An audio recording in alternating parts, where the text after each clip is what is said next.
Welcome to Cosmic Comics, Games and Collectibles, your den of geekism. We carry comics old and new, magazines, toys, games like Pokemon, Magic, D&D. Want Godzilla, Ultraman, Star Trek, Ninja Turtles, Funko Pops? You'll find it all here. Shop our Cosmic Sound Room and pick up a record or two. Enjoy our Comic Coffee Lounge with a cup of Sasquatch coffee while geeking out over a super cool movie on our big screen. Cosmic Comic, Games and Collectibles. Superman loves us, and so will you.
Hi everyone, Jason Hunt here, inviting you to join us every Saturday morning for news. The week's headlines in science fiction, fantasy, horror, comic books, video games, plus Comic-Con updates and the weather, and the occasional interview along the way. We call it Good Morning Multiverse. We hope you join us every Saturday morning at 11 a.m. Eastern, 10 Central, right here on Sci-Fi for Me TV.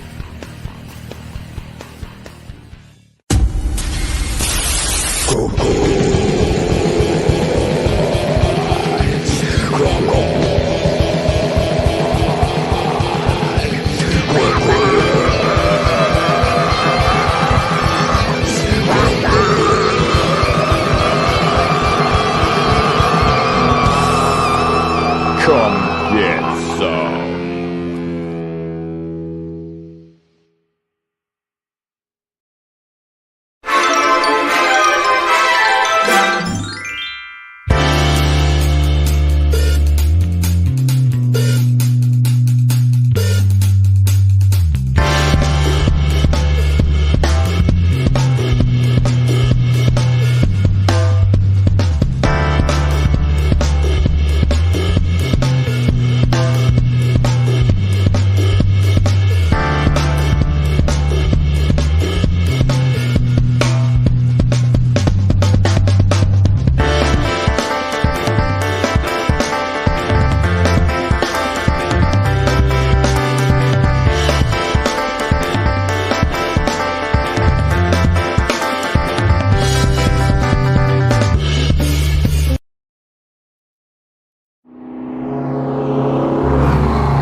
When your timeline reaches its Armageddon, what's a kid to do? I'm not a... Snag the keys to your mom's experimental ship, of course. That's not quite how it happened. Drift aimlessly in the rift between dimensions, trying to figure out how to operate it. Now hold on a sec. Pick up a few hitchhikers. Hi! Hello. And maybe solve a disturbing mystery that could lead to the destruction of reality itself. You know, if there's time...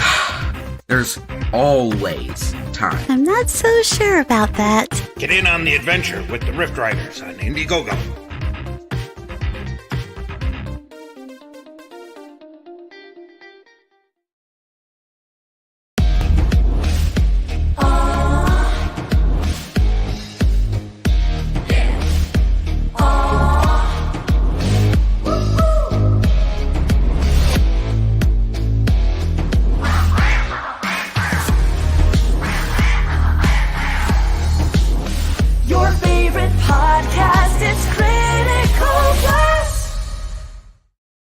And good evening, everybody. I am RJ Carter, Senior Managing Editor here at CriticalBlast.com, Chief Envelope Licker for Critical Blast Logistics, Myopic Proofreader for Critical Blast Publishing, and I will answer the phone for all your IT needs, putting my 35 years of database development experience behind it when you have issues with the data from your crowdfunders via Kickstarter or Indiegogo.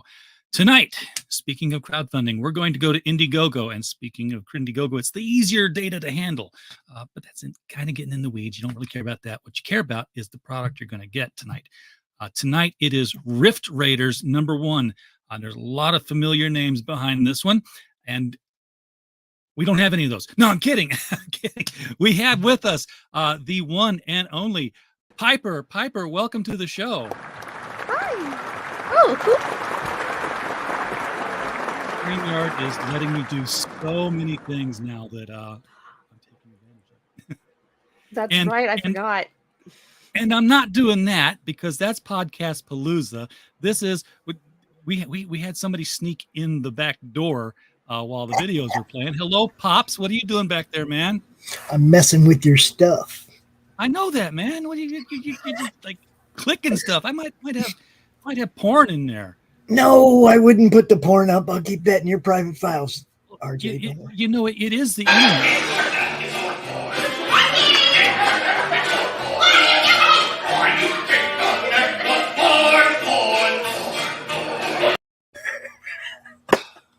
Crom Hub. I have a lot of stuff in here, Piper. And it's not all of it's comic book related, unfortunately. That's awesome. I need stuff like that, more stuff like that for the F-It show. Yeah, you do. You do need that for the F-It show. You know what else you need for the F-It show? You need Luke to balance it out. Yay! I mean, if there was ever a I feel balance like such a jerk, right? Because I was in the, talking to you before you went live, and I'm sitting there chatting, and I'm like, hold the hell on. I didn't give Luke a link. And I keep forgetting. I don't have to do this by myself. And yet here I am going, I'll do it. And I'm like, wait a minute, I'm gonna share. I'll share. Yeah, you came to me and said, hey, can I come on the show? And I'm like, yeah, of course you can come on the show. And I knew Luke was involved in the title, but I just sent the link to you because you're the one who asked. Luke, welcome, man. How you doing? What's up, man? Luke's getting all up in everybody's stuff. I see him he has a Slaughterville cover as well. My sponsor, Laughing Road. He's all over the place. I just wanted to pop in, say hi to Piper, say good luck, everybody. Broadcasting on the madness and the critical blast. This is true. Expands. True. We That's had an opening. Why I got confused looking for the link to the. I was like, "Where's Critical Blast? Why does it say Pops?" See? It should have said both. I hope because it should have, simultaneously streamed up. It should say both. Yes, we're broadcasting in both places. So if you see a comment flash up on the screen that isn't in your chat window, it's because they're talking either on the on the other one, on RJ's or on mine. Just we're all here watching. Good luck, everybody. All of us, man. Piper, I will see you at the end of the month. See ya. See you, Pops. Thank you. All right, so we've got the creative team on here now. We've got Luke. You're the writer on this one, or the no. Oh, where's your name pop in here? Co-creator. Yeah. I came up with a basic idea and concept, characters, and then Piper's writing it, and she's come up with some the other half of the concept and some more characters that will soon be introduced. It looks like a fun book. It kind of reminds me of Voyagers, which was live action. Bit, live action fun time travel show when I was a kid. Yeah, not that much of a kid, I guess, but it's got all that timey wimey wibbly wobbly stuff going on. Exactly. Piper, is that your voice? Voice is in that video?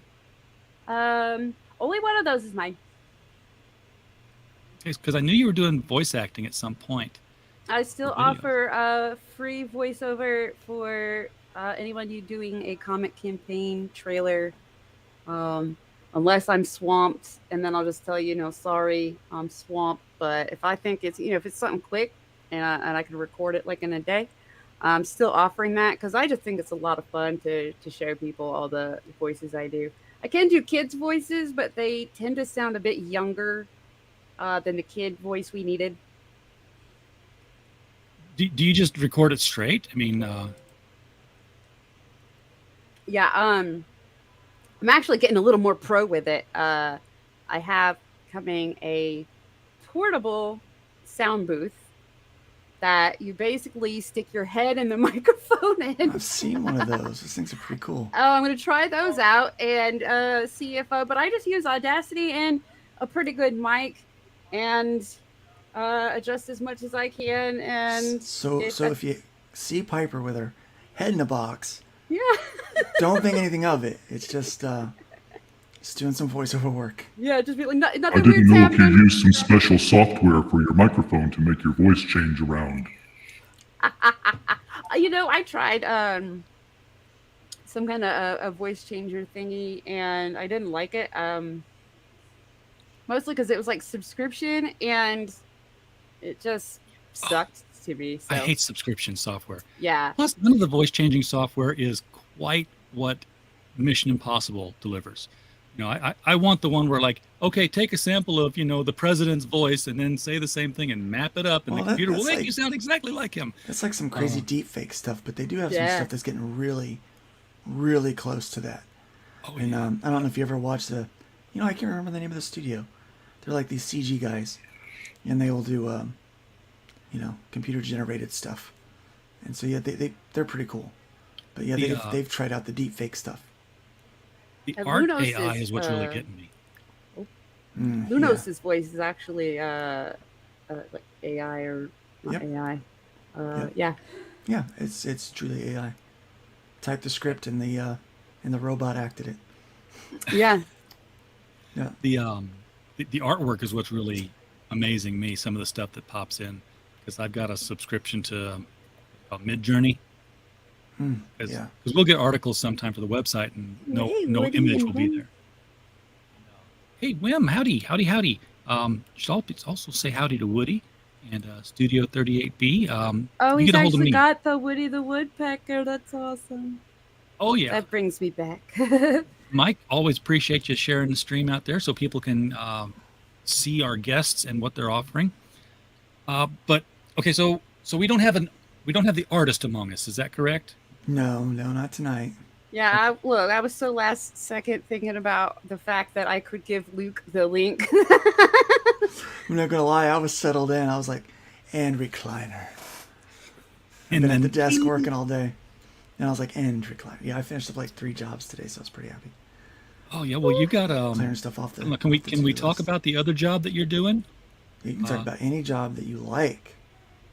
Well, I mean, because you're kind of working on compiling an anthology series, and I didn't know what the. Yeah, I am, and that's come along really well, and it looks great so far. Once you throw my story out, it'll be okay.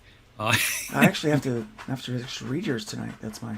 And it's fine if you throw it out. I've got thick skin. I've been writing for a long time, but it's going to be fun. It's out of obscurity. Mm-hmm. Yeah, it's 2 reasons why we chose that is because it is a public domain kind of anthology. There are self-contained little stories, 4 to 6 pages, and they are it really challenges writers to do that, by the way. And everyone's doing really good. Cuts out all of the fat, and it just gets right to the core of the story. It's really good storytelling. So our focus is on storytelling and on production. We want to make this kind of a commercial, if you will. for all the people involved. And so we're taking public domain characters, which are pretty obscure in most cases. And so we're taking them out of obscurity, but we're also taking a lot of people that don't have a lot of publishing credits. So their publishing credits are limited. And so we're taking people out of obscurity as well, which is pretty neat. So I wasn't the one that came up with the name. Kind of a group effort to do that was made, and so we came up with that. You're a part of that group, by the way. I'm a part of that group. Yeah, and, sort of let everybody run with it. DM groups are hard for me to work with because they're not threaded, and if you've been gone for a day, I'm not going to scroll all the way up and see what's going on. Oh, I don't either. I can't. I can't do that with all the groups I'm in. I just have to get the gist. Yeah, I'm trying to get the gist there. Screen shows. Yeah, but it's come along really well. I've gotten all of the scripts now. I'm just going over the last few so that I can, so we can give a thumbs up or whatever we need to do on those things. But yeah, they're coming along. They're coming along pretty good. So art has already started with some of them, and everybody is really putting their best foot forward. I think it's going to be an amazing anthology. That was my daughter. I think it's going to be an amazing anthology that it's going to really showcase a lot of talent. There's a lot of really good talent out there, and so I'm looking forward to it. Very much. Speaking of showcasing talent, I mean, this whole crowdfunding scene, this movement that really took off in 2017 is finding a lot of talent that maybe was doing something in indies before this, and I didn't know about it because, indies were so much more obscure. Crowdfunding's really shown a light on it. Piper, you've been working on a number of books since this happened. Were you doing comics before crowdfunding became a thing in any way, shape, or form? Technically, yeah. They weren't really going anywhere. A lot of it was, so a long time ago, and I'm never going to tell anybody what it was because I don't know if they shut it down yet because I told them to and they didn't, but long time ago, I had a DeviantArt. Young, angsty teen Piper had a DeviantArt. And among all the angsty art on there, there was also very funny comics. Right? And one of them was published in a magazine called Burn This Magazine. And I never got a copy. They burned it. My mom is messed up. I never even got my copy to burn, but it was in there. It's one that one day I might reboot as a webcomic, but I'm doing so much right now that keeps getting put farther and farther back on the back burner. And before that, and before the angst, Kid Piper was writing and drawing comics and is very upset because she's pretty sure that she invented Superdog and that DC stole it from her. You'd have to be really, really old for that. I know. I was a little kid. I was so upset when I saw that Superdog already existed. Later, I was like, no, that's my idea. It looked the same, too. Yeah, white dog, red cake. Come on, let's take on it. DC drew him better, but was the same. Only my dog had muscles and walked on two legs. But same-ish dog. So you were into comics from the real little sizes of people. Yeah. I was the same way. I wrote I'm still a real little size of people, I'm told. Short girl problems. I know. I wrote a letter to Dick Giordano when I was young and said, hey, since you did this Superman Spider-Man thing, maybe you'll do more. And what if the reason Krypton exploded was because Galactus landed on the other side and drilled into the core and made it go unstable and nobody knew he was there. And Superman finds out later that he's the reason he gets all mad and goes out to fight him. And that was my story. That ended right there. That was the plot. And he wrote back. Stories start with what if. I know. It's that's a cool concept. Well, by the time I could get it written, there might not be a DC Comics to submit it to anymore. So, yeah, that might be better, actually. There might be, Superman might be public domain, right? You can get Superman. Yes, do that. I just have to wait for Galactus to go public domain. Yeah. It might be a little bit longer. So how did the idea for the Rift Riders come around? Luke, it started with you. It did, yeah. It started with me. I wanted to do something with kind of a sci-fi time travel kind of bend to it for a while. But I wanted to do more than just time travel. I wanted to do kind of space and time and dimension. Because, well, being creative, I come up with a lot of different ideas, and it'd be really nice to have something that, to have a title that I could use to kind of connect even other creators and publishers and stuff together. So theoretically, this team, they could go anywhere and be a part of anything, and kind of be the tool that, say for instance, would bring Alf into X-Men or something like that. Just kind of like these crazy, kind of insane ideas. And I started kind of with that idea, like where could that go? What could we do with this? And with all of my titles, it's always about the characters. So I'll have a vague concept of something that I might want to try, and then I just really start to focus in on the characters and who they are. And so that's what I started to do. I started thinking, there's that old phrase, if I knew then what I know now. Yeah. And I thought, man, wouldn't it be great to be in like a young body, have the energy and the ability to do things that I can't do now. But I also did youth ministry for a long time. And one of the things I realized was it'd be ideal to be 21 or 22. Maybe 25 to 28. I said, but the worst year is 13, because you're a seventh grader. That's like the most awkward year of life and of existence. And so I thought, what if you got stuck in the 13-year-old's body? Like, what if that's where you landed?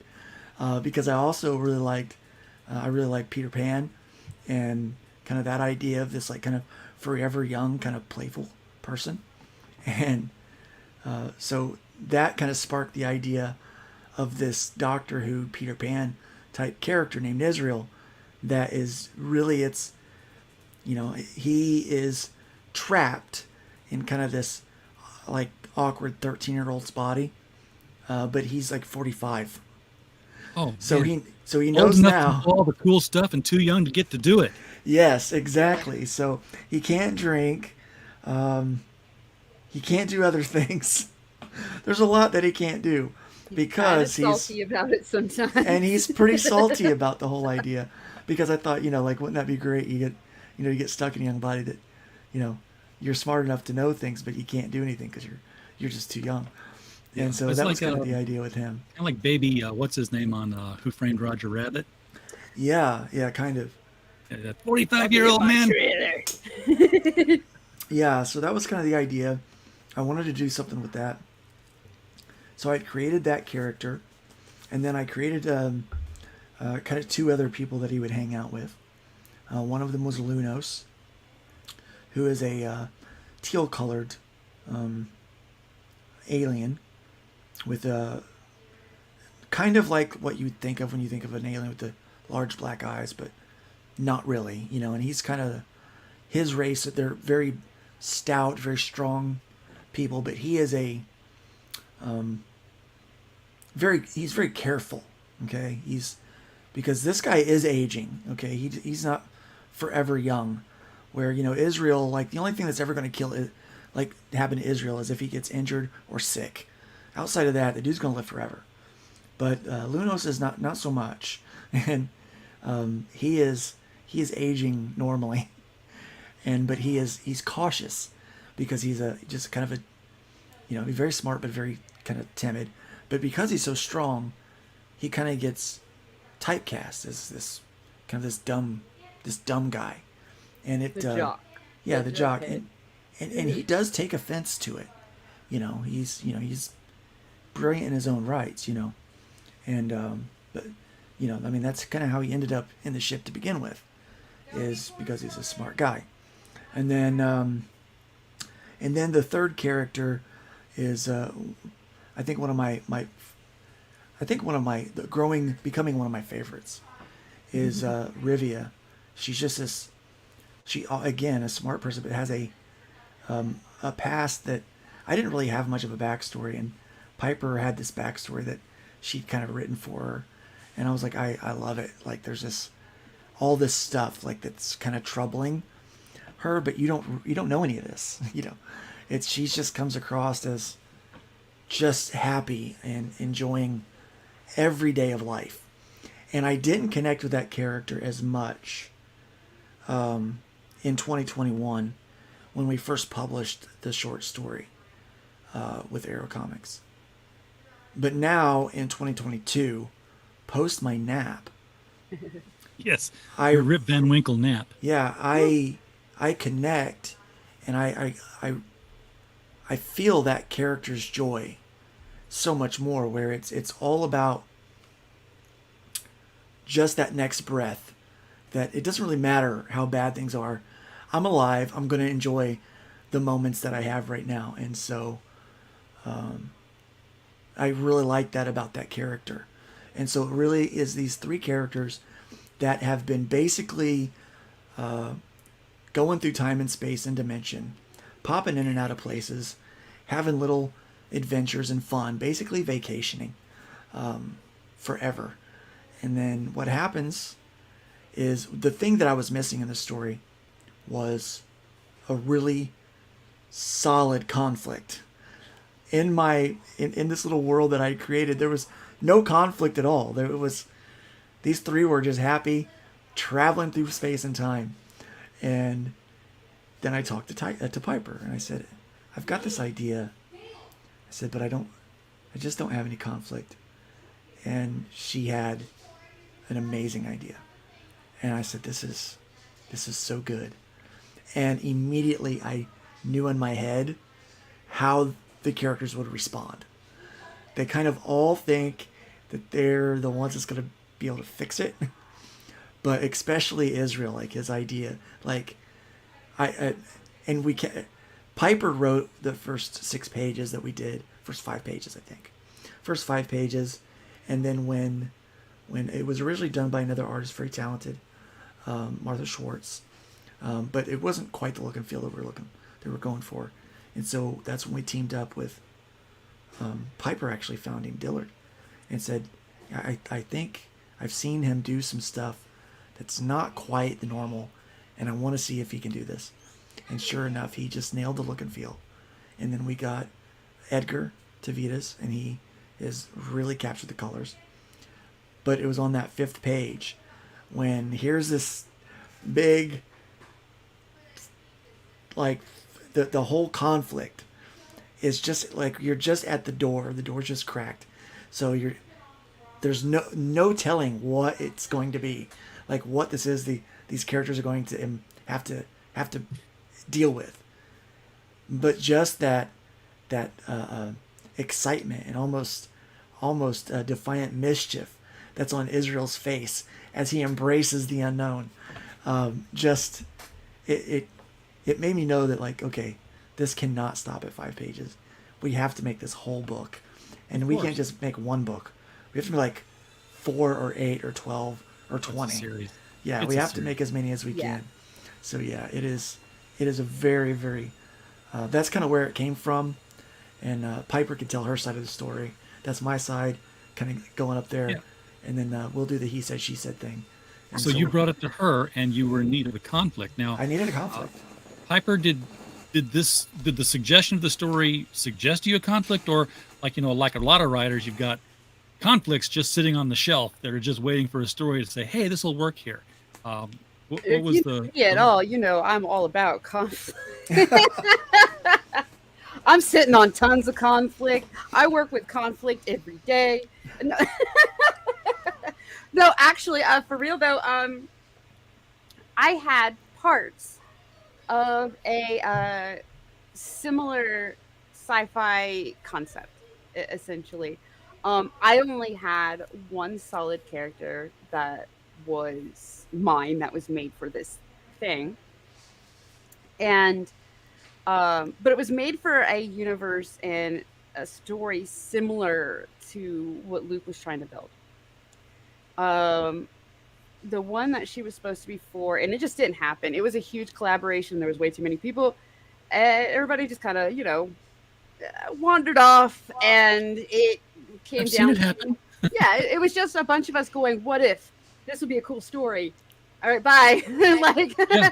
but I had I don't made want to tell one it. character for it, and her concept and the overall concept was a little bit adulty, and I was like, well, if I make it a little more all ages, and really play up like what this character was, I've found a conflict, because in the story that it was going to be in, the character was going to be in, was a pretty major part. And essentially I just replaced some stuff with some other stuff, found cool ways to link it to Luke's characters, especially like, Israel was very, very developed. And then you go down the list and it was a little less so, and it was a little less so. And I was like, well, this helps because I need a way to tie this to these characters. So I'm glad that, there's some room for me to mess with your characters' backstories. And then I just wrote him in this big old wall of text. He had like almost a script. He was like, I'm just thinking it should start like this and it should go like this. And I was like, oh yeah, I'll take a look at it and I'll tell you what I think. And I type in there just this huge wall of text followed by, so tell me what you think when you have time. He still hadn't got to the end of it yet. Yeah. We're still working on it. Like, yeah. Yeah, she had the whole scrolled thing through and outlined, eventually was like, yeah, sounds good. Write a script. Yeah, it was. Isn't that fun? You spent like 6 hours writing something and somebody says, sounds good. And I was like, right, real fast. When when I don't like when I get like the super fast response, because I'm like, you didn't read that. It did take me a while to respond. I did read it. Yeah, he actually did read it. Yeah, but it was one of those things because I was really combing through it, and I at first just approached Piper as an editor, like, I'm working on this story. I just don't know. Hey, Brian. I didn't know what to do with it, and how to make it good, because every story, the heroes they're only as good as their villains, or they're only as good as the threat. And what happens a lot of times is, especially in comic books these days, somebody's always fighting a supervillain, like that's the goal, like that's the thing, like, oh, we got to fight a supervillain. But not a lot of people have to figure out a challenge. There's not a lot of puzzles. It's kind of like when Superman, kind of back in the day, Superman can punch things and he's invulnerable, right?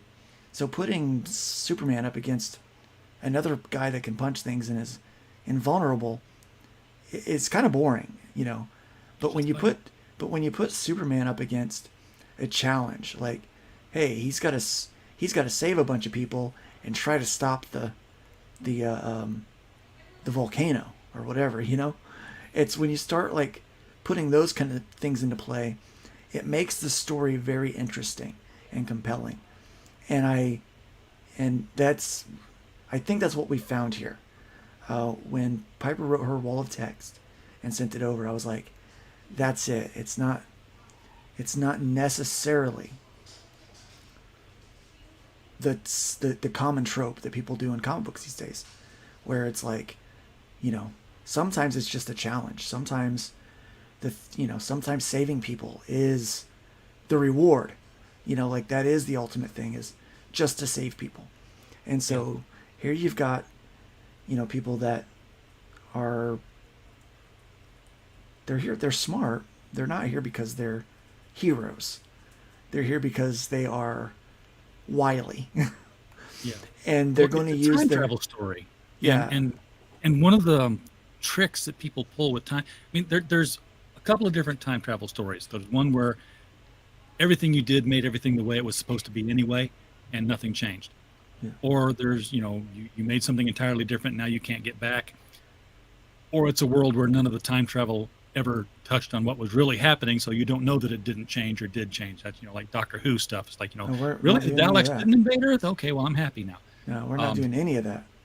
But with time travel, you've got the whole situation of not saving people because they're supposed to die. You could, yeah. Do they face those kinds of decisions, or is it more lighthearted?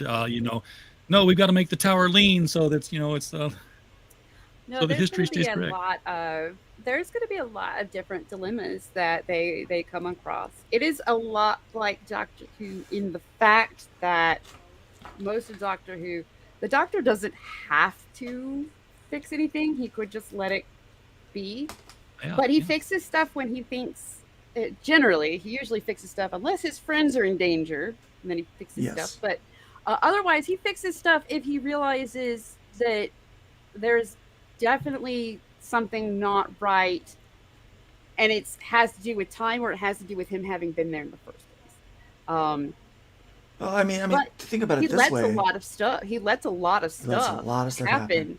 There's Volcano Day, where it was finally he was in Pompeii, and it was Volcano Day, and he had that dilemma. Yeah, he had that dilemma of. So there's a lot of room for these kind of dilemmas.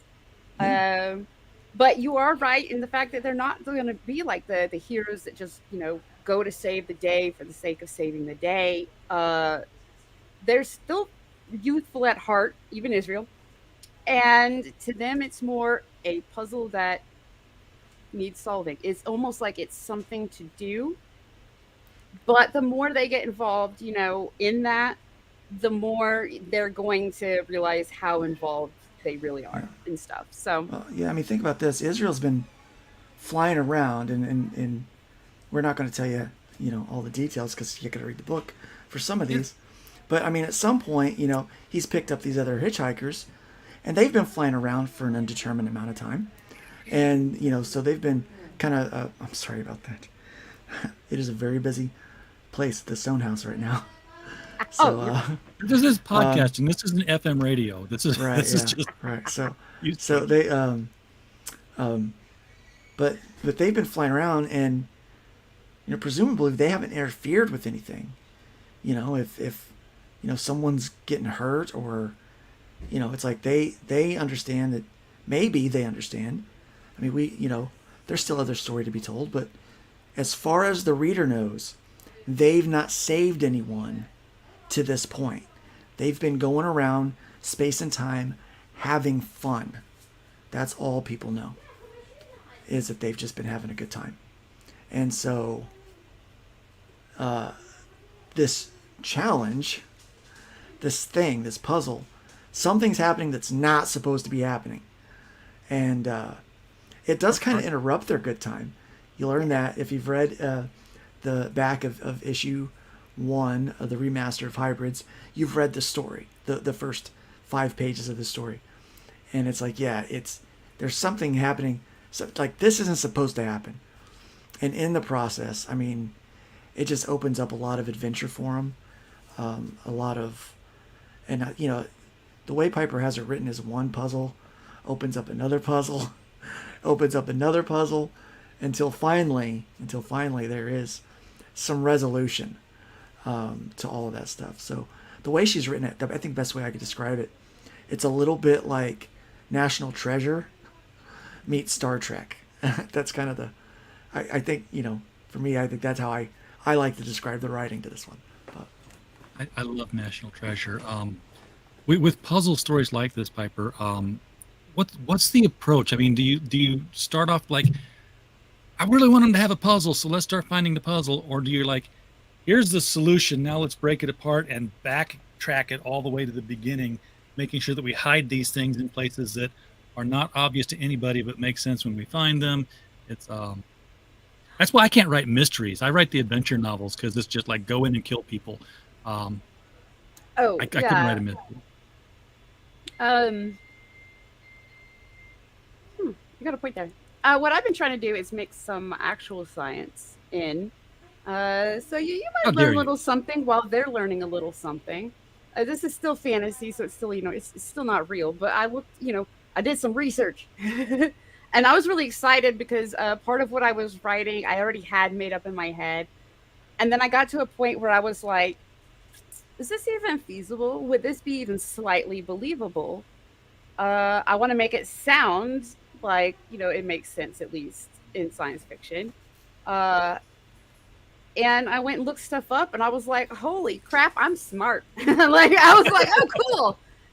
That could really do that. All right, that's cool. But other stuff is, I don't want to hold the reader by the hand necessarily, because I want adults to be able to get just as much out of reading this as somebody way younger.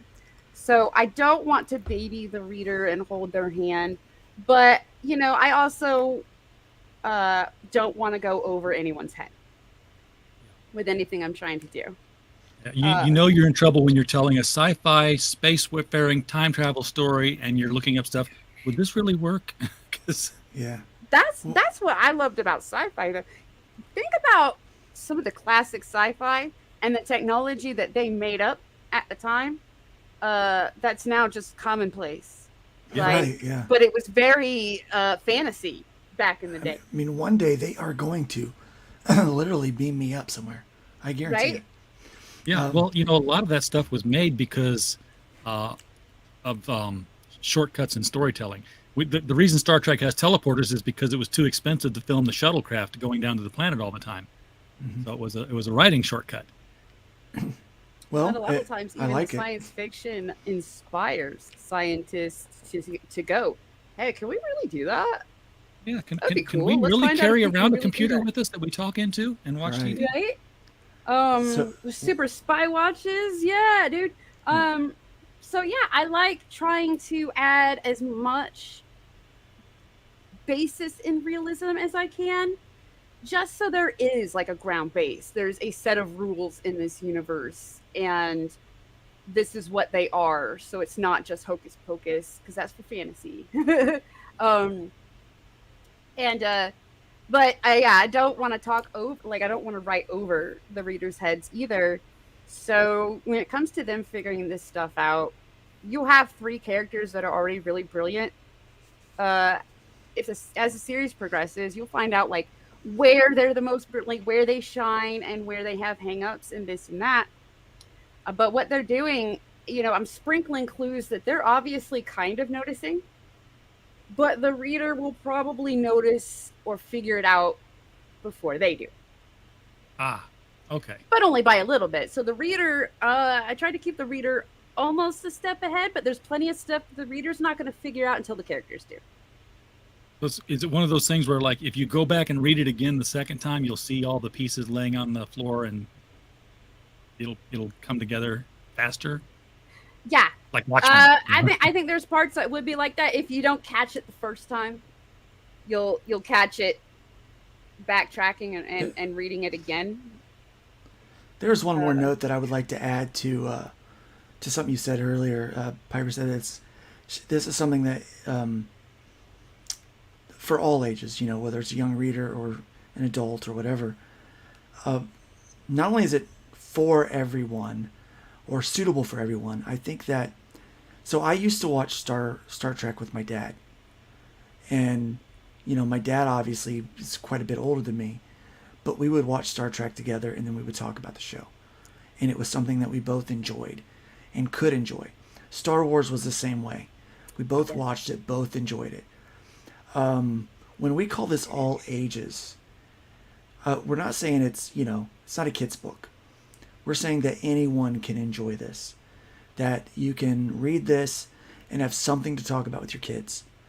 That's what I'm excited about. This is a book that I'm going to read with my kid, with my son, who was the voice of Israel, by the way. We've missed that for years now. Yeah. I grew up on DC Comics, and that was at a time where, it wasn't like Richie Rich for all ages stuff. Yeah. It was, I was reading Jonah Hex, Sergeant Rock, violence and war and stuff. But, my 45-year-old dad could read the comic, put it on the coffee table, and not care that his 10-year-old son was going to come in and pick the same comic up and read the same story that he just read. I think he kind of gave me the side eye when I started reading Warlord, and I asked him what held their costumes on, and he said ink. Ink, yeah, I like that answer. Ink, and ratings. Ink and imagination. Ratings. Yes. Getting the right rating. Yeah. So yeah, I think that is something that really is missed, is the ability to connect, and I think that's why maybe the MCU is so popular, because parents and kids, parents and kids can watch it together and enjoy it, and that's what we're trying to make here, is something that parents and kids can read. That maybe if you've not picked up a comic book in years, you can pick it up and enjoy it. If you are an avid collector, you'll pick it up and enjoy it. Or if you've never ever picked up a comic book, you can grab this thing and open it up and have a good time. And we're trying to make comic books really fun, and that's my goal anyway. And, it used to be. Yeah, it used to be. 38 has a question for you, Piper, regarding the nested plots. When do you know the point at which to make the final progression toward the resolution? Wow. Okay, there's another hour. Let's. Oh no, actually, it's pretty. For me, it's pretty simple. I just filled out an interview thing for Bleeding Cool that asked kind of a similar question, like how long is the series or something. And so what I told them was the series, it will be as long as there is hype for the series. So as long as people are asking for more, I'm gonna make more adventures. If the hype wanes, like future campaigns aren't doing as good or what have you, that's when I know it's time to, all right, the next book should probably be the last. Let's finish up the big over arc. Yep. Yeah. So I mean, the big thing is I just keep telling everybody, like, these are potential backers. This story will be as long as you guys want it to be. All right, you heard it, folks. So the way to do that is you hit that link below the video, which has been there the whole time. You can hit it at any time. We'll open up a new window, take you to Indiegogo, throw money at this project. We're still waiting for it to finish funding, and hopefully we'll have some more added to that before the show's over tonight. Dean, I can't get into this in this show. This would take too long. This is a Captain Spock show, if ever there was one, for this. Yeah, my thought is that basically, the machine rips your body apart, throws it across the universe. Your soul says, "Wait for me, I'm not done yet," and just follows it and jumps right in. Yeah, it's like, who's the clone? Yeah, it does say it seems risky from a writing standpoint. Every adventure is still going to have a bit. It's still going to have how it's going to link back, and it's still going to have that overarching in there the whole time. Well, nothing's fun if you don't take risk. Yeah, this is true. I mean, that's the whole spirit of Israel.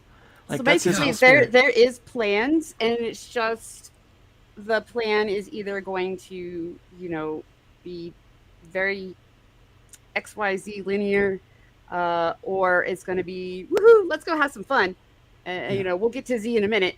Well, hopefully you get and to that Z just when depends you on want the to. backers. That depends on the backers. So I hope you get there when you want to, because nothing sucks more than like settling in for a 22 season or 22 episode season of a new sci-fi show, and it's gripping and it's compelling, but guess what? You're the only one who thinks that. And our arcs won't be 22 issues. And they got to crash it all down. Our arcs won't be 22 issues. Where they just suddenly stop it and try to wrap it up in a movie. Yeah. If people, if people keep buying, I mean, we'll pace it accordingly. Oh yeah, that needs to. But at some point, one conflict will resolve.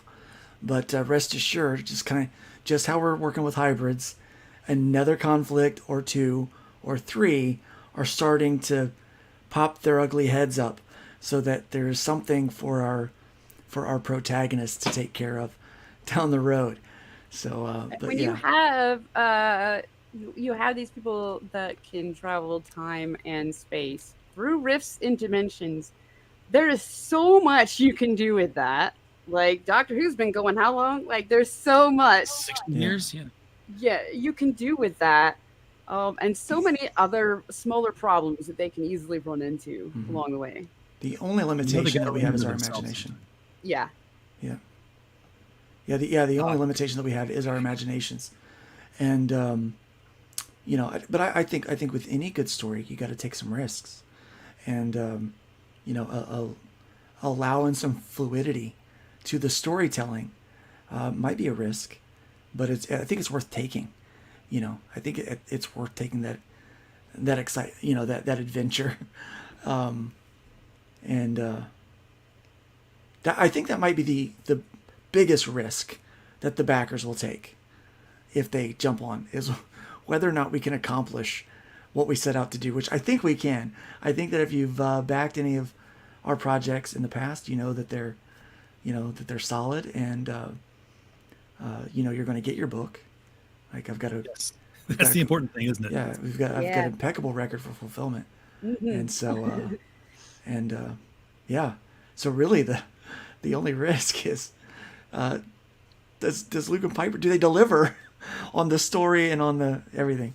But I think we do. I really do. And if you like it, and if you want to know what happens next, let me know, and I'll keep writing next to happen.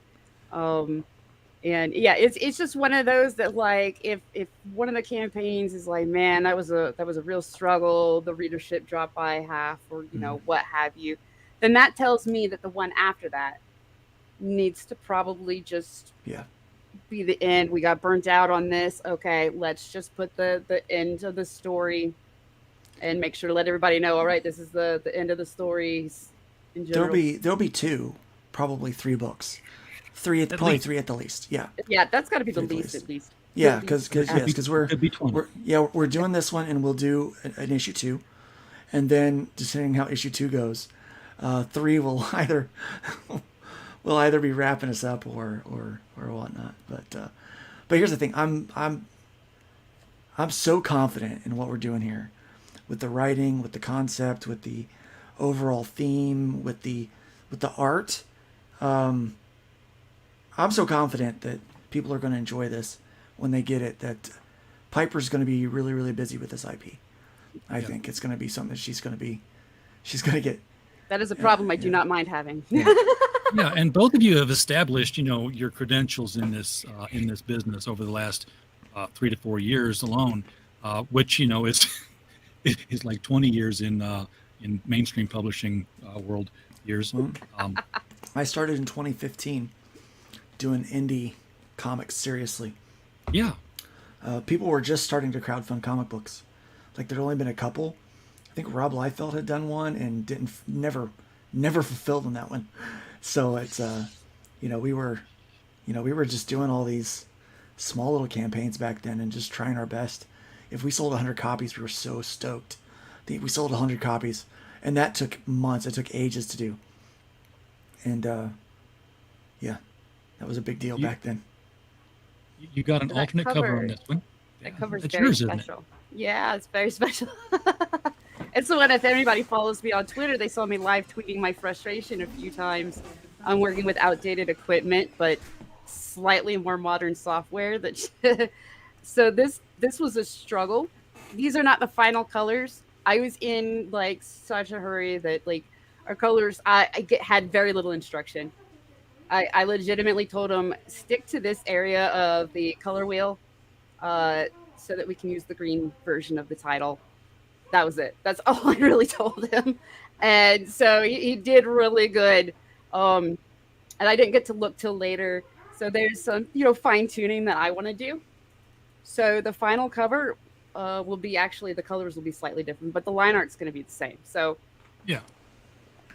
And I love how it, it's representing different eras in time. You've got, sort of like a Old West era. You got the California surf era, which I don't know what decade that falls to. Maybe the 70s, Beach Boys with that. Might be that. Right? Well, is it even in our timeline? You don't even know. Might not even be Earth. It might not even be Earth. Never mind. So, and then, the samurai, you got Israel up there in the samurai armor. They're all over the place. I had a lot of fun drawing Israel's, especially because I wanted to make it too big for Israel. Like, whatever he was doing to need to be in that armor, it was not made for him. It was somebody's armor. And that was a lot of fun. I like drawing clothes too big for him. we've had a lot of fun with that character in that sense. So when you first see him, he's in a well-fitted suit, and so he seems a little older. But as soon as he gets out of that, you can tell nothing is made for. It's made for adults. So whenever this little thing in my head, whenever I see Piper Wright, him wearing clothes that are fitted for him, it's almost like he has a little extra confidence. It's like, I just, in my head, I just imagine him being like, okay, this fits. I feel good about myself. I can act my age, my real age, not the one I look. And, so it's pretty neat. So every time. But I like him in the spacesuit. Like, I specified hardcore on that cover that spacesuit needed to be loose on him and too big. Those were kind of a one size fits most kind of situation. But they just were not tailored for kids. Yeah, it's one of those stretch onto you, and it's not stretching anywhere. It got wrinkles. Yeah. He's got a lot of wrinkles. Whereas on Lunos, it's almost stretched to its limit. Yeah. So let's take a look at some of the tiers here, because we've talked around the story, but we haven't really talked about what the physical offerings are. George, you're right. Let me get my mouse here. Kickstarter was 12 years ago, and I do recall shortly after that, first comic book I ever bought from a crowdfund, and then I didn't buy another one again until all this stuff kicked up again in 1718. Not 1718, but 2017. You want to know a fun fact? The first comic book I ever bought crowdfunded was off of Kickstarter, and it was 2000 something, but it was Mags, Visaggio or whatever, before she was Mags Visaggio. Her dead name? Mm-hmm. And it was terrible. It was awful. Yeah. I bought one off of Kickstarter, and I'm trying to look up the guy's name. It was The Mighty Titan by Joe Martino. I don't know what happened to Joe, but I know that it was a cancer fundraiser, and it was a story of a Shazam-like character. The guy would say his magic word and turn into the superhero and then come back. But the civilian identity was found out he was dying of cancer in the first issue. Oh. So it was, what does the superhero do at that point? And the thing is that Joe Martino also had a cancer diagnosis, so he was kind of working it all out in the book. Jerry Ordway did the cover. It was a really good book. I just never saw any more of it. Yeah, I can't say that Mags delivered. So I did get my Kickstarter book, but it was after that I was like, I was so wary of crowdfunding for a good while. I backed a couple of things through Kickstarter that I didn't get. Yep. And it was just that comic that I did get was so bad that I was like, nah, I don't think I'm into the crowdfunding These people comics. don't know what they're doing. They pitched something. They pitched something, and that something was almost kind of what I got in name. But when me and my cohort started crowdfunding, I think my first crowdfund was in 2015. The comics have been around, crowdfunding for a while. Crowdfunding was still, it was well known enough. We tried to crowdfund for if I ever back anyone on Kickstarter, you'll notice my name is Project 13. That was the name of my band, and we were trying to crowdfund our album, which failed miserably. We had no idea what we were doing. It was very difficult to try to get that all worked out. But we were very nervous about people wanting to give it a shot, because number one, they don't know who we are, so it's going to take a lot of promotion. So we tried to build a big circle of friends that did comic books, so that we can help support one another, and to try to get out there. And it was, I had probably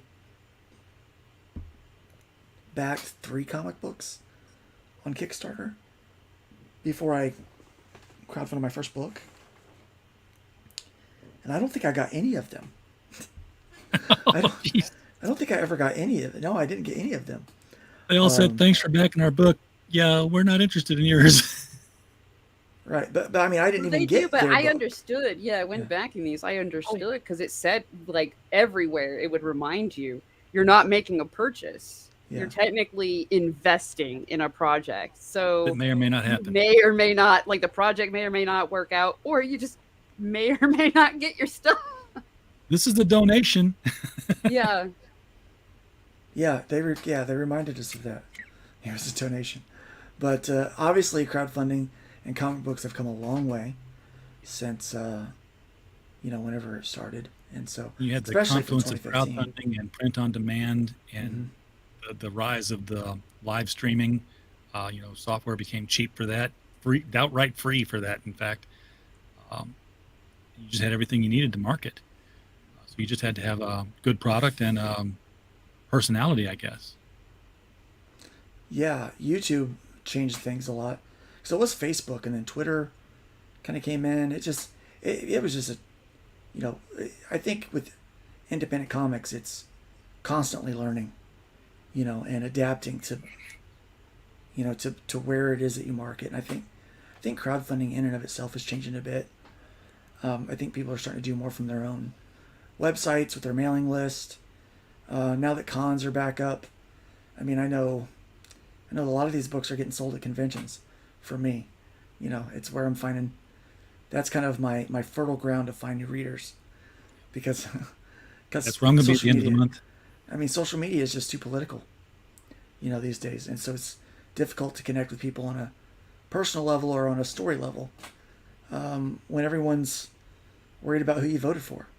And quite honestly, am I allowed to, I don't give a damn who you voted for.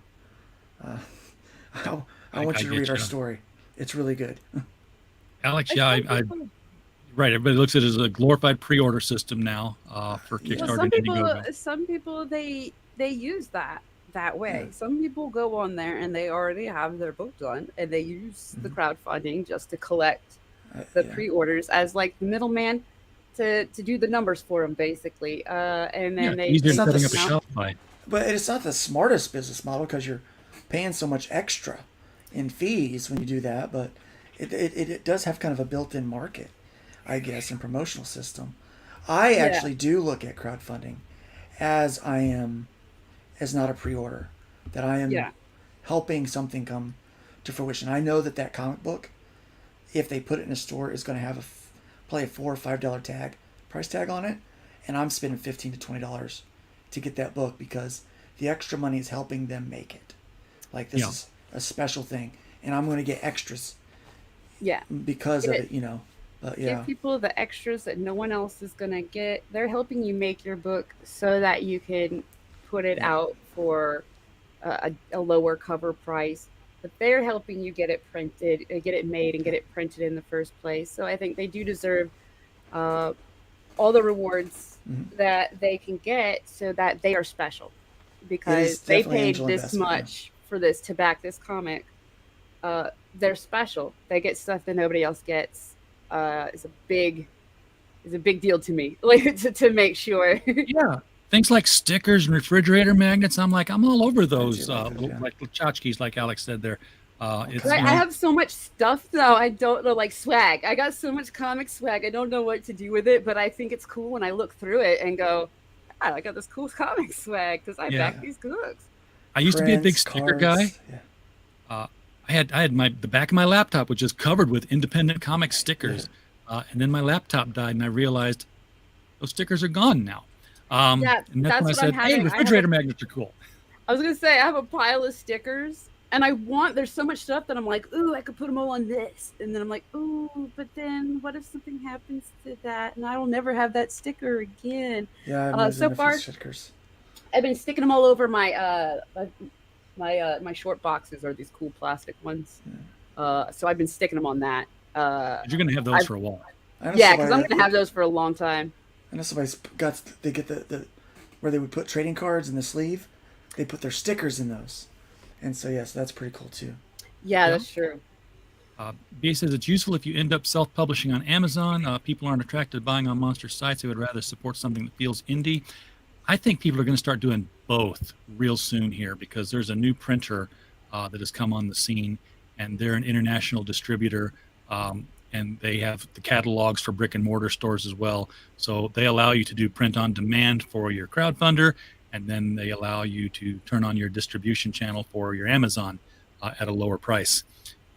That's the problem with Amazon is their print. If you publish a book through Amazon, when they print it, you can't lower the price.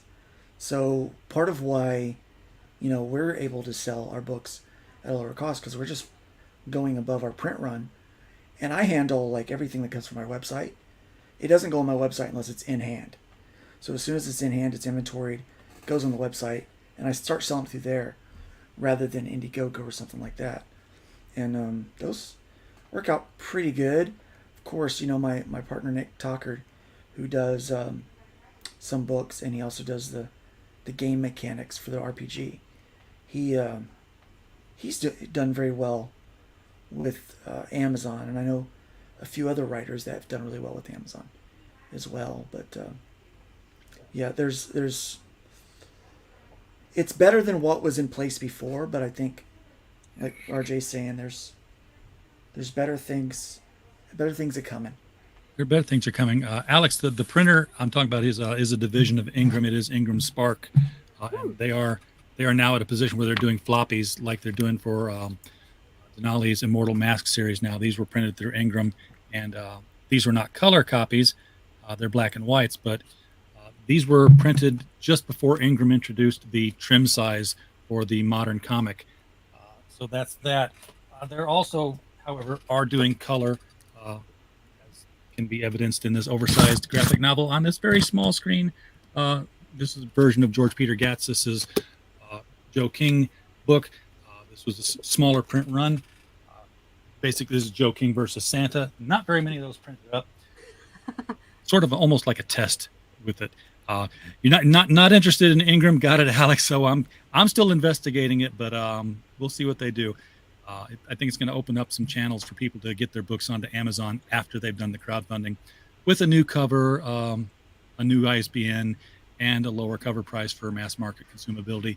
If there's I would just advise. I would advise comics move away from Mixam. Mm-hmm. Start moving away from Mixam. They are not very comic creator friendly.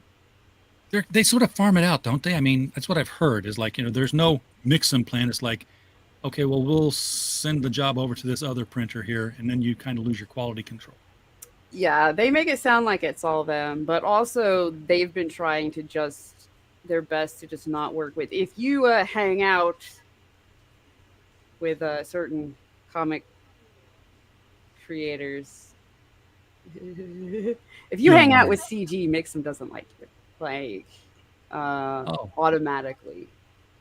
Okay. So now the printers are playing favorites. That's yeah. I hate the whole politics thing. Yeah. I think that's just it's so well, there's a lot of words that you could use, but just stupid. I'm just gonna settle on 20% plus. I don't know how many damages we got because they won't tell me. But I do know. Is that who Peregrine used? Yeah. So I don't know the deets, but I do know that they were part of Peregrine's initial big delay. Was Mixam playing games, and then I started hearing other creators complain about Mixam and their stories. I was like, oh, okay, it's all making sense now. Maybe we should just not use Mixam. For comics, I suggest. Well, I like my printer, so I'm not gonna suggest him. I'm gonna keep him. I'll make a suggestion. Right, if they get overloaded with jobs, then you gotta wait. But I was going to say... I like to play Comic Impression ships. That's who I was going to say, Comic Impressions. I did get a big order from Comic Impressions. We were using them when I was running Terraform Comics because one of the guys swore by him. But I did not have the best. I believe it. Mixam does not like us. They like our money. They do not like us. Well, I mean, I just Impressions understand. is also good. Our comic well screen, I mean. Yeah. Alex has gotten everything top notch from Kablam. I've never got that much from Kablam. Well, Kablam, yeah. I printed with Ingram Spark, and I've been real happy with the quality I got from them. I know that they needed several calls for some of the color comics copies I got until they got it straightened out, because they're international printer. They can print in Australia, they can print in the UK, and suddenly you've got local shipping to a shipping hub, which can really cut costs down if they print with quality control. So yeah, I use Mar Printing up in New York. They do. They've got Digital Print Universe, which is a kind of their comic book wing, and they do amazing work. And so everything's getting through them. I did use Comic Impressions for a few things, but I had a little trouble with quality control on a couple of things that they sent me, but and then I've heard a couple of issues with them not being able to get things done, but that was during the height of the pandemic, so I think that might have had some things to do with it. Rich, the guy that was my contact over there, is a really, really nice guy, and so I would, if you're doing comic books, I would suggest them. I would also suggest Digital Print Universe, and 3D Zach is doing a really good job too. He printed this. I've seen some printers that we haven't mentioned yet that got really, really high per unit costs on, like a guy was ordering 600 comics through them, and his cost was like $6.99 a unit for a 28-page floppy. No, that's too much, dude. It's not sane. I am able to sell the books for $5. Like once we've printed, I'm able to sell them for $5 at a con, or because I want to be able to, like, there's these, a lot of the times, we've got kids coming through, they don't have a lot of money in their pocket. They get to buy one comic book, right? So we want to make it accessible to them. So we try to do standard floppies as $5, Any of the premium stuff is 15 to 20 or 10 to 20, somewhere in that range. But $5 for a standard floppy. And it's impossible to do it, when printers are charging what they're charging. And so I try to spend no more than, for a 32-page interior, no more than $265 or something like that per book. Because then folks in the chat, you can help this problem out here, because what really causes this is the size of the print run. If you'll just get out here and order 1,000 copies of this, then the print run will be such that the cover price will be lowered per unit. I just did a retail bundle for somebody. So if you're interested in a retail bundle, we can hook you up. Yeah. It's not a public perk on there, but no, it's private because we don't want, we want retailers using it. But it's 20 copies of each cover, so you get 20 of the standard and 20 of that beautiful Piper cover. Yeah, hit Luke up. I don't know. I don't know logistics of that. He does. Yeah, I'm the hustler. Yeah. Well, speaking of bundles, you've got the we haven't talked about it, but you've got the prestige of an imprint. You've got Arrow 4.0 handling whatever it is they handle. I mean, you're fulfilling through this. So Arrow's got their name on it. They're going to contribute in some fashion. Mm-hmm. Yeah. Well, obviously Randy's working on Arrow's own distribution channels and things like that. Thank you, Glacier. Thank you so much. And so he's doing his part, and then I'm doing my part. Really, this year's, because we're both in the hospital the same amount of time. Oh yeah. And both almost perished, but we are here to tell the tale. And I keep waiting to hear if there's a story where you two saw each other or something, like Clark like Kent, passing, John Kent, that Superman thing. Like that scene in the Umbrella Academy when they pass each other in the cars, looking at each other. Yes. No. Yeah. Exactly. No, nothing like that. It'd be really funny if that happened, but no, that did not happen. But no, kind of eerie and creepy too. But yeah. So this year is, there's still a lot of building and kind of preparing for next year. Obviously, 2023 is going to be our big year for Arrow Comics. Very excited about that. I mean, look at all these number ones, guys. Yeah, this is the number one kit. You get Rift Riders number one with this and the physical stretch goals, but you're also going to get Hybrids, Herobot Zero, Only Death Can Save Us, Revolt, Calico, Paragon, Sin Killer. I've heard at least most of those names on different titles. In fact, I own most of those titles now. So that's why I made it the feature perk, because you're getting 8 comics for that price for one, and for two, that's a great deal. That's either starting, or if you just happen to be missing a number one of something, getting you number one. It's a great. I want to get back into comics, but only indie, and I want a variety of indie to check out. Yeah. One thing that to note on that is that there is a book, Sin Killer, that you mentioned, from Marv V, and he is not in the States, and so when he fulfilled his book, it was a little more expensive to get it shipped here. Well, we are actually printing that here and shipping that out, and so it's going to be in the, instead of the A4 format, it's going to be in. We're resizing it to the standard U.S. comic book size, so he's actually getting his U.S. release now for that, and so it's pretty exciting. It could have cost more, because I was the guy who handled the shipping for that number one issue. Yeah, it could have cost more, but yeah. So you're familiar with it. It's a great book. It looks great. Great story, and it's a really cool deal. I think there was only one deal that was better in indie comics than that one, and Arrow was a part of that one too. That was the Long Shots campaign. And I got that one too. So we had 9 books for $25. I didn't get my poker chip, but that's okay. I didn't get mine. I think I ordered the poker chip, so I probably shouldn't have got it anyway. Yeah, the thing about Sin Killer that slowed me. Usually, I have a 3-day turnaround from receipt to shipping for a 200 book order. But Mar, he sent over original art for everybody. He's like, I want everybody to have some original art. And it's a sketch. And he had their individual names on each one, so I had to slow down and make sure that it got into the actual individual box that it needed to be. Yeah, when I opened that up and saw the original art, I was floored. I was like, this is so cool. That's cool. But that's the Arrow Comics way.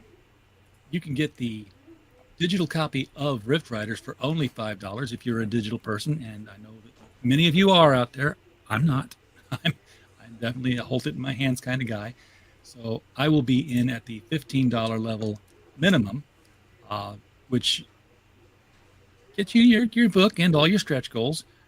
$25 if you want to get the Piper variation variant, although I think Piper variation sounds like a cool title for something. Maybe a piece of music. It's a band The reason name. it costs a tiny bit more is all of the crying. It's the therapy is the reason it costs just a little more. We had to pay for the therapy for the pain that went through into production. You have a metal print. It's cool. People are loving metal lately. Well, here's the cool thing about this one. So Daphne Lage did the art. Daphne Lage is a very talented artist, Ego Raven, and Tall Tales. And so she did the art on this thing. But right before we were getting ready to launch, I get an email from one of my, what do you call them? Vendors? Vendors, yeah. So I get an email from one of them saying, hey, the metal covers that you ordered for the Hybrids campaign, they looked really good. It turned out really well. We got this new thing that I think you want to know about. It's glow-in-the-dark metal. So for this much more, whatever, we can make it to where it's blacklight activated, and and they sent a video, and I'm like, yeah, I gotta have that. So we decided on the spot to be like, no, I'm going in and changing it. This metal that is a cool addition. Blacklight activated, yeah. I've got to file that with the two cool things now that have come out this year that very few people know about or taking advantage of. One of them is glow in the dark metal print. The other one was I was talking with the printer, and they had just gotten a new machine. You know how on covers you get that sort of a metallic line that you can have put on there, like you trace the logo in italic in metal silver, not a whole metal cover, but just metallic ink. They were able to do that on the interiors of the book.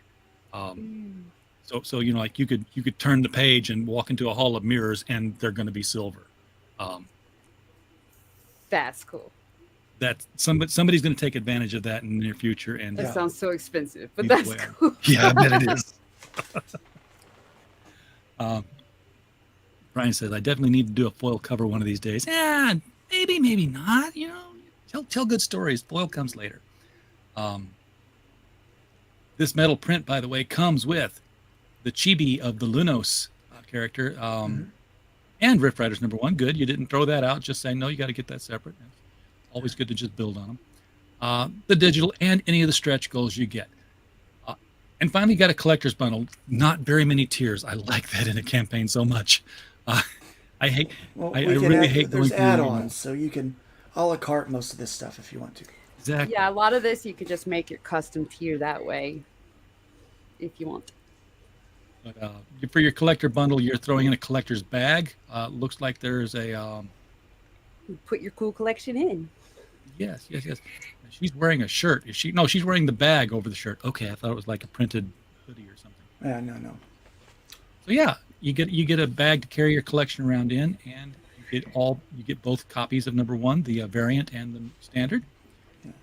So the cool thing about the bag is we actually ordered the bags for this last campaign for hybrids, and so if you got a collector's bag, you've got one of these, and they are like heavy canvas. Like they are solid bags. I ordered an extra one because I always order one extra for me.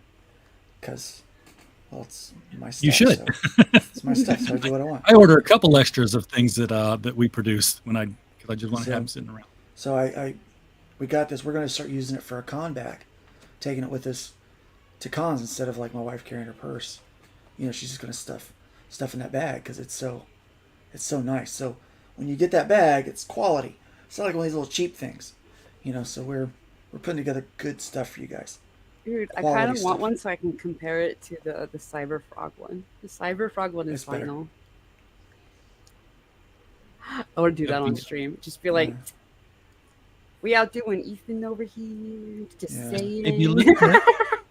The Cyber Frog one's not bad. But, no, it survived me using it to go to amusement park before the bad times. Yeah. When you could still go, yeah. And it's a shame that this has to be said, but you guys shipping Gemini mailers, as you should. Yeah. Speaking of which, I'm placing another big order, but I just heard back from Gemini last night, and we now, for my YouTube channel, we have a Gemini code. It is Nerd10 to save 10% off your order. So Nerd Bacon, Nerd Cap. We've got the Nerd10 discount code that we'll be promoting tomorrow morning on Nerd Bacon. 10%? 10%. Yeah. That out in the chat for people to remember to hit that. Because I just ordered a bunch of Geminis. They're above my head here. I bought a box of 135. Because you got to buy in bulk when you're shipping stuff out. Mm-hmm. Oh, yeah. And bags and boards. Oh, my gosh. And bags and boards. I thought I ordered enough. I thought I ordered enough for this last fulfillment. And I'm like, okay, grab some more bags and boards. We got to get these ready for... And my daughter's like, we're out. I'm like, you could be kidding, we're out. I said, I just bought 200 of them like yesterday. She goes, they're all gone. I'm like, holy hell, how are we already gone? With all these things, right? So I had to send her to the comic book store. Yes. They're more expensive at the comic book store than ordering them from bulk. And so... and I had to drive 20 miles to get there. Oh, no, not good. Yeah. So but I've had to do it too. Through Gemini. And they're on a subscription now. I can't wait till I'm on subscription. Right now, I don't have the steady flow. It's like big orders are in, then they're not for a while. Then they're in, then they're not for a while. Yeah. One of these days it'll be where I'm just shipping every night, and then I won't be. It was funny. My son asked, "So when's this campaign season over?" And I said, "Son," because normally I have a season that I take the winter off, and I was like, "Son, I said, this is Daddy's job now." I didn't say Daddy, because he's going to be 13 Saturday, so that's weird if I call myself Daddy. I said, this is my job now, and I said, so we're always going to be in the process of selling a book and shipping a book. It's going to be a rotating thing, and some books are just going to go straight to print and be sold on the website. So we're always going to be mailing out books. Have you made him part of the family business yet? Oh yeah, he's been helping out. He's the official voice of Israel too. Yeah. He did a good job. Really? Yeah, that was his voice acting debut. Yeah. Now I've got to hear it again. Yeah, do it again. Let's play that video. Roll that beautiful bean footage. There it is.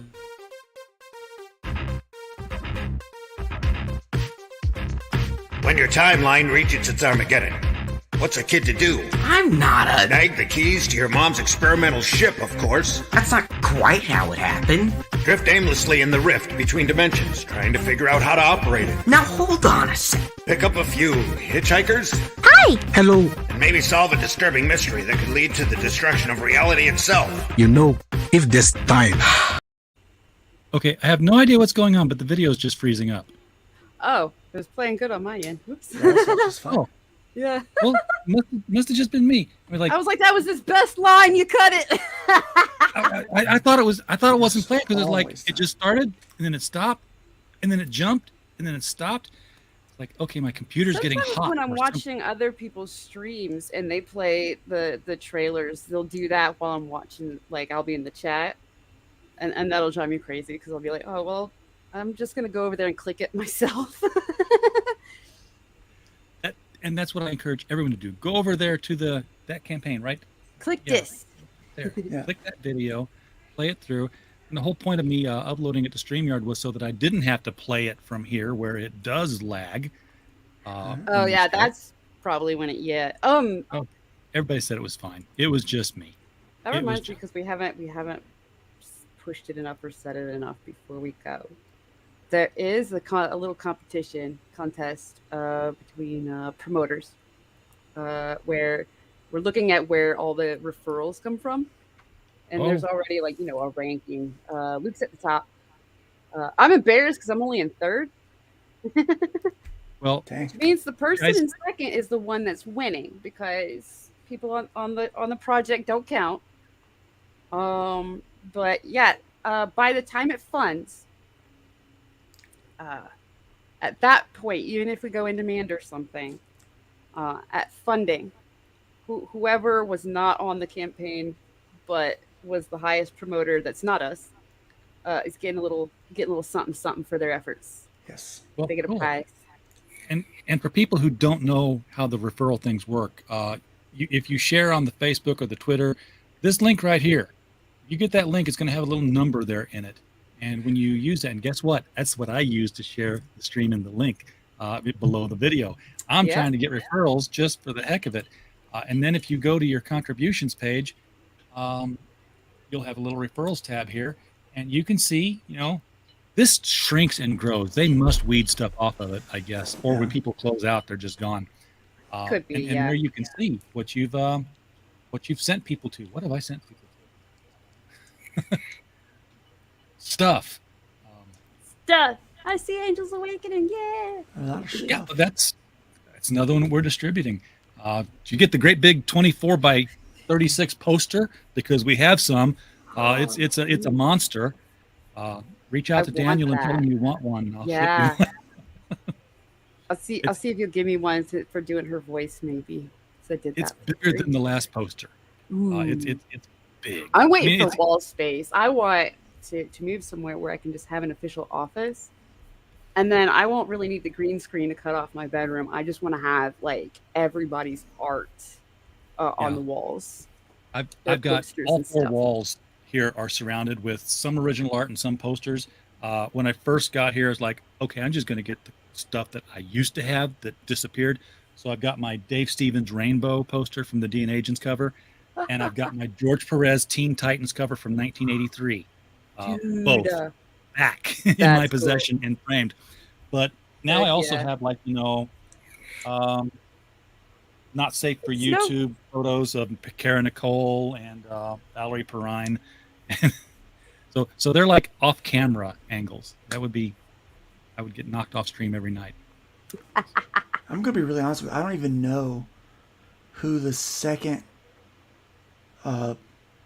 biggest referral person. I don't know who they are. I just peeked. I'm not gonna tell people because I'm not gonna tell people. But I don't know their name. Maybe they go by like something else on Twitter that I don't know.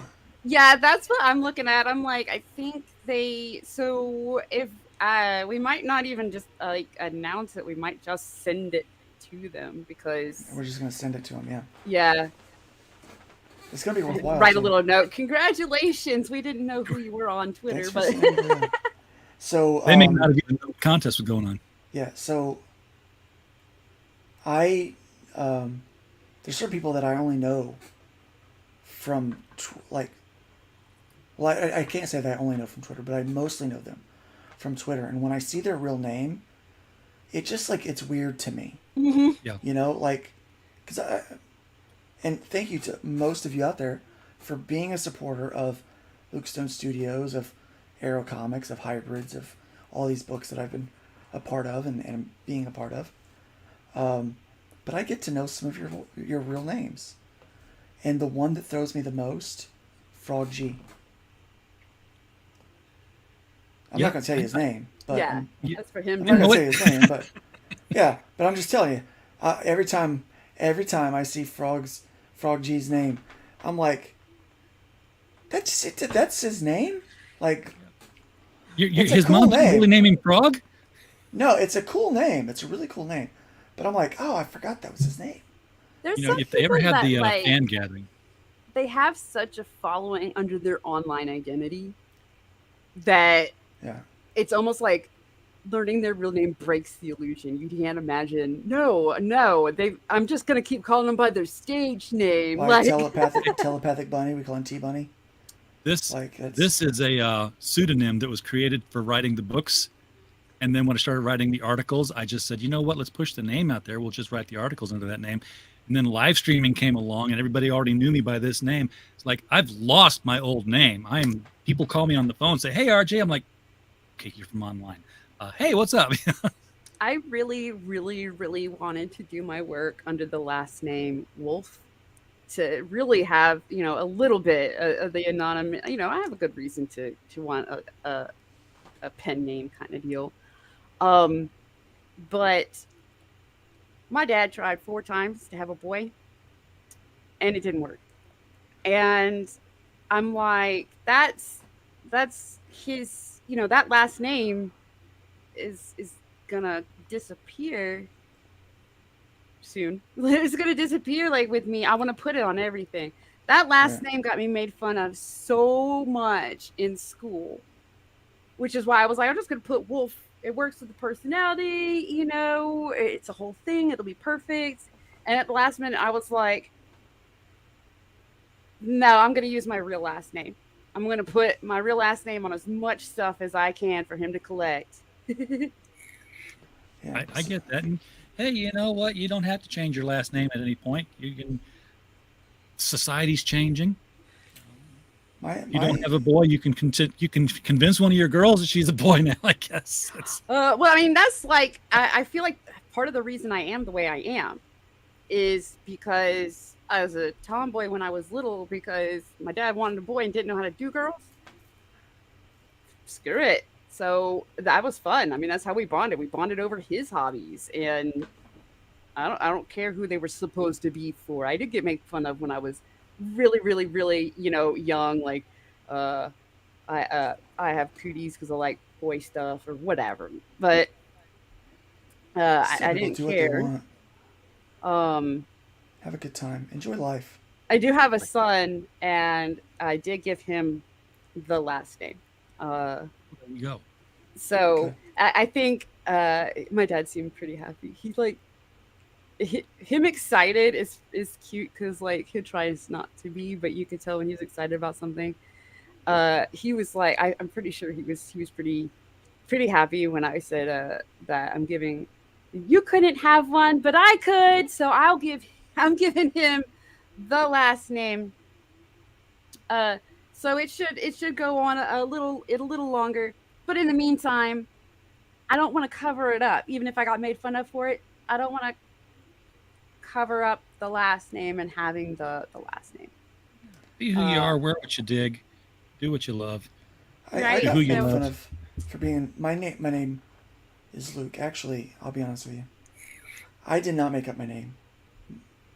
Legally, I'm not technically Luke Stone, but I am Luke Stone. So like, bill collectors will call for Luke Stone. But that's like my name. That's my name. I didn't make that up. I've actually had utility bills and shipping bills come to RJ Carter. I'm like, can I do that? Can I go get a social security number, say, hey, here's a utility bill, and just become a different person all the way through? You can't. Unfortunately. Oh, well. I wish you could. I wish we could. I would get a whole new credit score. And I'd be rocking it out with a brand new credit score. What's your credit score? 720. I'm buying a new car. I'm buying a new tablet. Buying a new house.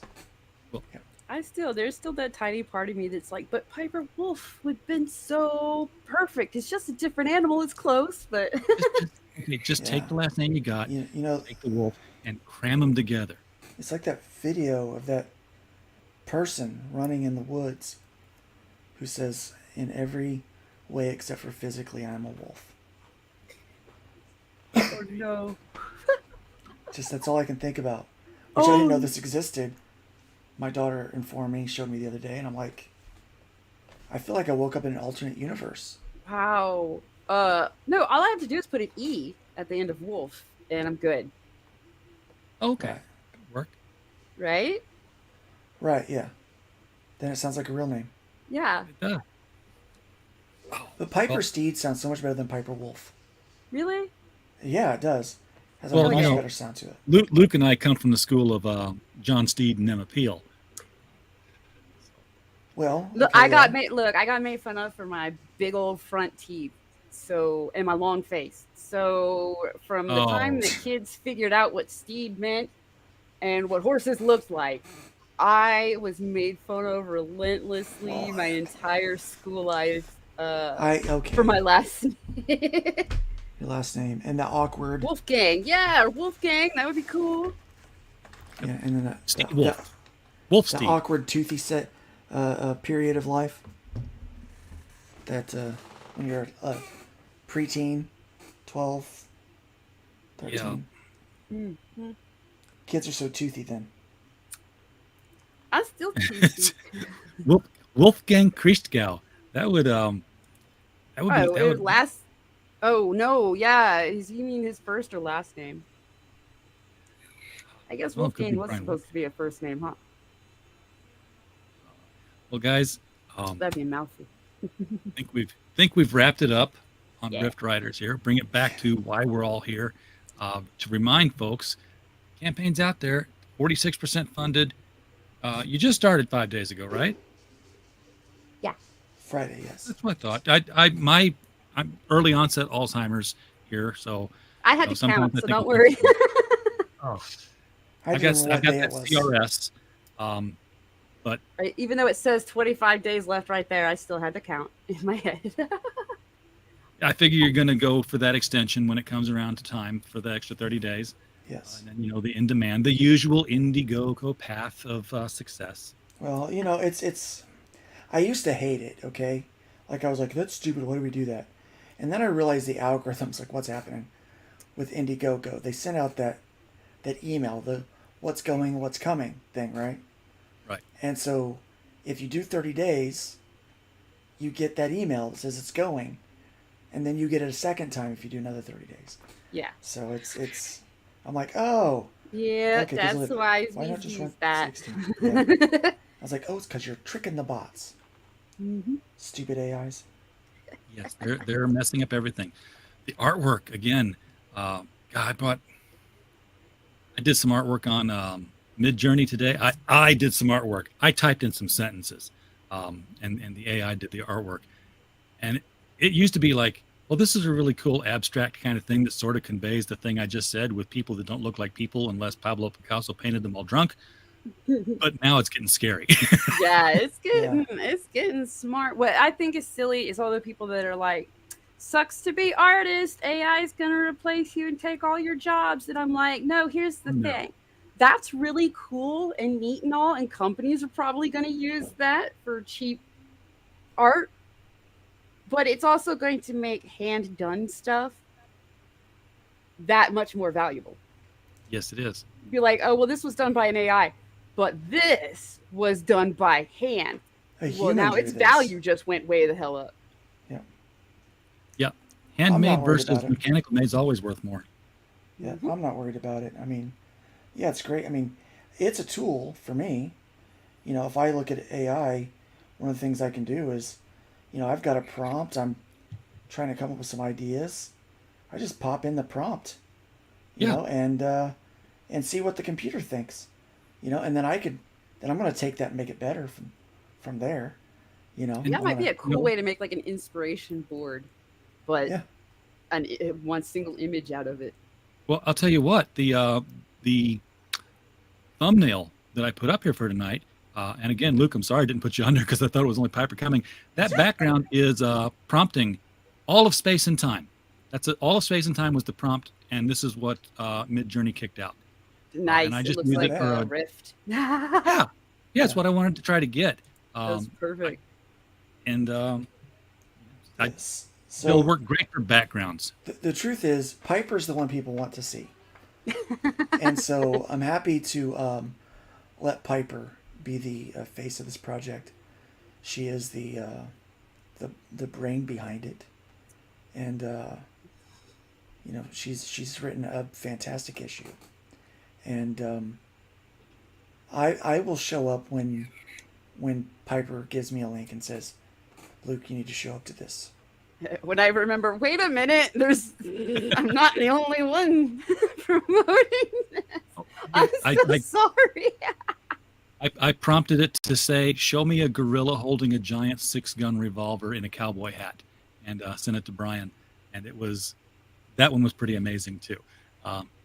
Anyway, one guys, thing that does get me about the AI art is who gets credit for creating that art? Because a lot of people say, I made this. No. But the AI made it. But I made this because I typed in the prompt, and I'm like, but the AI did the art. Who gets credit? The AI gets I'm not going to worry about it until the AI starts suing me for copyright. There you go. Well, I mean, the truth is, if I use something, let's say I just, you know, I'm trying to come up with a background or something, and I pop in I will give the AI credit. Like, yeah, I prompted, that's Mid-Journey's art there for that background, for that cover. But it is cool to say what you put in there. Like, this is what I typed in to get this. Because some people type in some very interesting stuff. Yeah, they do. Well, in fact, I got caught on one of those because I was, back when Michael Keaton was picked to play Batman, I was crossing my fingers before they announced it. I said, oh, wouldn't it be cool if they got Dick Van Dyke to play the Joker? Because I thought he'd make a great Joker. Yeah. They got Jack Nicholson, obviously, but I typed into the Mid-Journey 3 times in a row, Dick Van Dyke as the Joker. And it kept saying, you're using reserved words you're not allowed to use. The very first one was like, well, that's going to cause some problems. Yep. But this is Betty Cooper as Black Canary as drawn by Dan Parent. That's what I decided to do. This is drawn Black Canary by hand. So one of my favorite characters. This is Albert Einstein's brother, Frank. Frank Einstein. And this is Jughead Jones as painted by Rembrandt. So I was like, these are just too good not to just throw out. You know, right? Like, I got to save these and keep these for reasons. I'll find something to do with them. But but again, scary. Because it used to be like, all cubist kind of faces and twisted up because it was just mashing up Last faces. time I played with it, like it was a Russian troll factory, and we put each other's like names in there and we put different CGers plus our names in there, and then played a guessing game on who do you think the prompt was for this one, and I need to go back and find some of these smarter ones and put my name in there and see what happens. I'll invite you to my server, Piper. I have it loaded. I have Midjourney loaded up on a private server. So. Ooh. So yeah, I'll invite you to it. So. Yeah. I'm just in the Midjourney one. I echoed. I want to play with that. Yeah, I just found out that you can actually play with it just with the bot and not like in the general forum, because I was like, first of all, you type it in the general forum and you got to scroll for days to find the thing that you finally got. Then you want to update it, and then you got to scroll again. But you can just DM the bot and say /imagine, and it just stays right there in front of you. Like, yeah, well, I did it. I invited the bot to my Discord server that I have set up for it. So I have. You did. Yeah, I have a couple of bots set up in there, so I can test them both out, see which one does a better job. But now I'm going to have to. I've used up all my free. And I subscribed. I'm gonna have to start. Subscribe. Yeah. Yeah. Well, I get a lot of articles submitted to our website. They don't send an image, and I don't want to run the risk of finding an image that matches the story online, and then someone saying, "Hey, that's my image." So I just run the titles through Midjourney, and whatever kicks out, I'm like, "Yeah, that'll work." It's just a placeholder. What'd be really funny is if the bot plagiarizes somebody else. Apparently, that's how it's doing it. I mean, it's looking for all these other. Technically, it is, but I think it's mashing them together enough. It's just photo referencing everybody to make the photo, to make the image. So I guess that's. I guess a person could do that. Take longer, but. Yeah. It'd be interesting if the bot produces the same picture twice for two different people, and then now you start trying to claim it. One person said, "That's my picture." I'm like, "But it's my picture." Yeah. It's nobody's picture. That's the whole point of why I went and got it. Yeah, it's nobody's. It's. All right. Guys, thank you so much for bringing Rift Riders onto the show tonight. It's been a real pleasure talking with both of you. Luke, I talk with you all the time. Piper, I don't talk with you nearly enough. So we gotta find a balance here. Get you guys on more often. Maybe I just need to hit more streams. I don't know. I'm old and tired. I'm around. I float around. Yeah, I see you here and there, and then I was like, suddenly I'm like, oh, Piper. There's still a Piper. I need to pay attention more. So, folks in the chat. I'm busy if I'm not in anybody's chats for a long time. Right. So I try to keep up with everybody's shows. It's like, where you been? It's like working. Geesh. Piper's still alive? Yes, I was working. I thought she disappeared on us. Anyway. I use my free time for working too. It's just different kind of work in my free time. Yeah, like I told you before the show, it's like I get up, I sit down here, I go to work, I close the computer when I'm done working, I go to work, and then after this I'll go to bed.